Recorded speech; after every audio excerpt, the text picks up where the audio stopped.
Hello,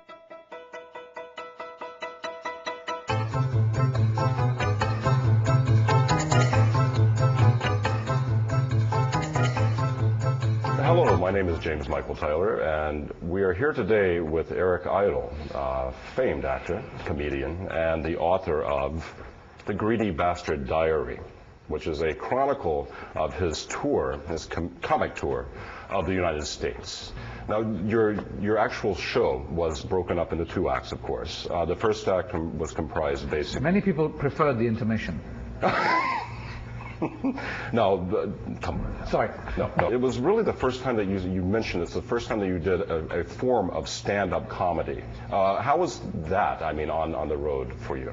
Well, it was a learning experience, and it was something I've often done speeches where I talk to people and make them laugh, directly. But most of my career has been acting behind a character mask and being funny as somebody else. Saying them all now. I mean, you get into a character and you overact. I think you're familiar with this. I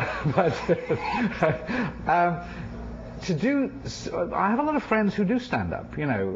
Billy Connolly, Eddie Izzard, Robin Williams. That's what they do, and I'm always intrigued by that because I think it's the scariest form of comedy there is.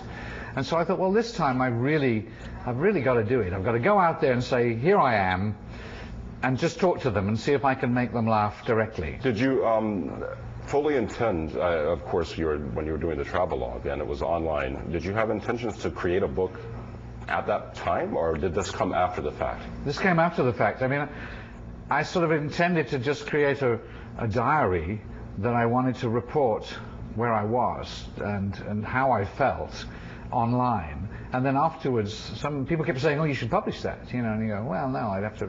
But then I had a second chance last summer to sit with it, and there was this vast wealth of material, and cut it right down, and sort of prune it, and add in what I thought was essential, which are these, on the side of it. It's 3 books in one, really. It's a travel diary, an autobiographical memoir, and also a gag book, because I include my shtick, which I was doing on the show every night. So that was kind of like, I like that, because it seemed to me nobody had ever done that sort of book before. There's a story that you mentioned about the G-spot. I found the G-spot. Yes. I found it in Las Vegas. I found the woman who discovered the G-spot, Dr. Whipple by name, a lovely little old lady woman who said, I'm going to show you how to find it, because all men should be able to find it. I said, okay. She said, put your hand like that. So I put my hand like that. She said, take your fingers. Took my fingers. She said, press very hard there. And I did. She said, that is the G-spot. And I was surprised because I thought it was in the vagina. We'll be right back. We'll get back to it. Well, we'll take a moment whilst he's thinking of his question. That is so funny. What a great book. I wish I'd written it. The title of your book, The Greedy Bastard Diary, now of course the Greedy Bastard Tour was responsible for the title. However, it's very ironic because in reading this, you're possibly one of the nicest men that I could have possibly imagined meeting. You fell for my little ruse, huh? Yes. Well, I don't know.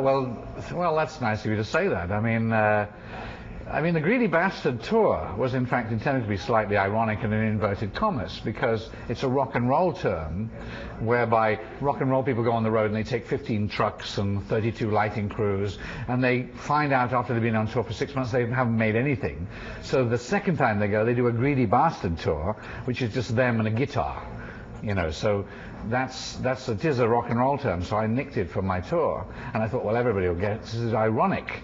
But no, they called me the Greedy Bastard throughout the tour, and I liked that. I thought it was kind of good. Well, you were surrounded with other performers as well, too. My big mistake. Hello. Didn't even listen to my own advice.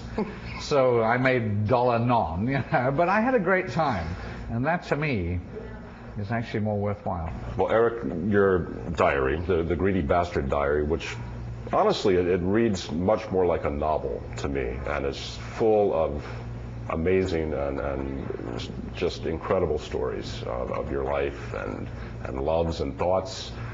And for you at home, if you're a fan of Monty Python or Eric Idle, his work, basically of humanity, please pick this up.